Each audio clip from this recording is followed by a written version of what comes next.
There are 5 ways to write platform-specific code in SwiftUI, and most beginners use the wrong one. Let's dive in.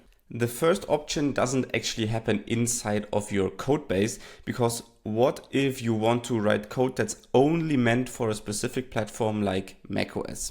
In that case, I would advise you to create a new target that's just for macOS.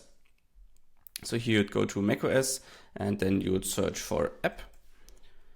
And there you go. And then here you would click next and set up the app, and then make sure that your destinations, or that you have one target for your iOS build and one target for your macOS build. Of course, this means that you will have to adapt the target memberships of your files. So if there's any file that you want to use in both targets, you would have to go into the file inspector here. And then under target membership, you'd have to add both targets to this list, and that makes sure that this file gets compiled into both targets. This means that you could have one target just for macOS and one just for iOS. But what if your app supports iPhone, iPad and Mac in one target? This is a very common use case, and it's actually what SwiftUI is great for, writing code once and using it across all platforms. Well, in this case, you might still want to write code that's only for iOS or only for macOS. And this is where compiler directives come in, because these essentially compile code only on one platform. So what you do is you use the £, and then you say if, and this is not a regular if statement in the Swift language. This is now a compiler directive to the Swift compiler. And here we can say if the OS is iOS, then we want to show the text iOS. And else we want to show the text other OS. And at the end you would say pound and if. There's also else if, of course. And instead of iOS, we could also go the other way around and use this text just for macOS and use the other text for all of the other platforms. This is just to differentiate between the operating systems. But what if you know that you're on the iOS operating system and you want to differentiate between an iPhone and an iPad?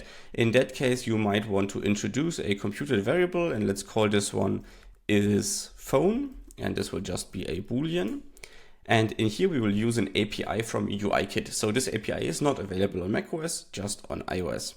So we will say if UI device.current.user-interface-idiom.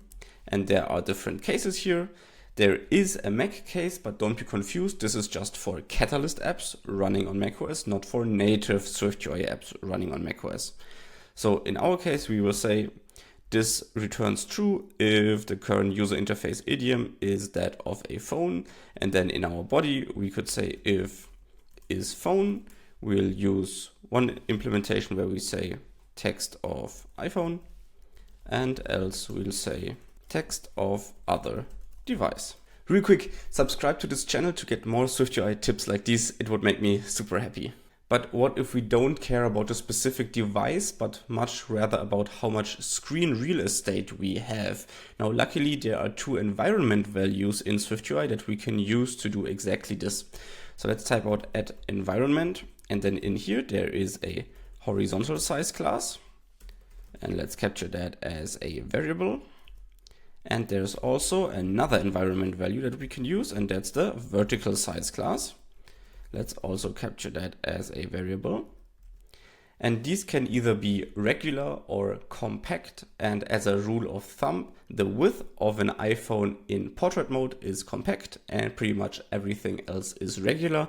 But play around with this, because it very well might change between device generations depending on how large a device is and whether it's a Pro model or not.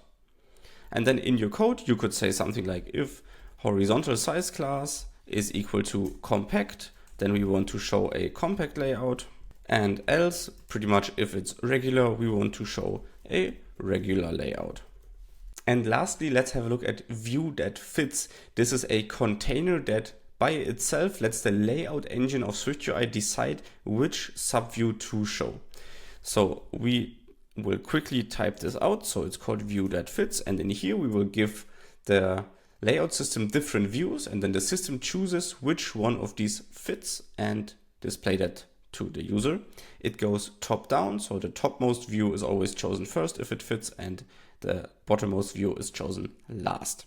You could have one view that's pretty large, and then you have a view that's medium size, and then lastly you have a view that's small. And then depending on how much space your screen has available or the portion of your screen has available, the view that fits will either choose the pretty large text, the medium sized text, or the small text. Now, these are obvious, very dumbed down examples. In a real case, you probably have a frame modifier attached to some of these where this is always 100 points wide, and this one is perhaps 75 points, and this one is just 50 points. And then the layout system could dynamically choose which one of these best fits or has, whether there is enough space available for any of these. If you've watched until the end and need further help, shoot me an email and we can set up a consulting session for you.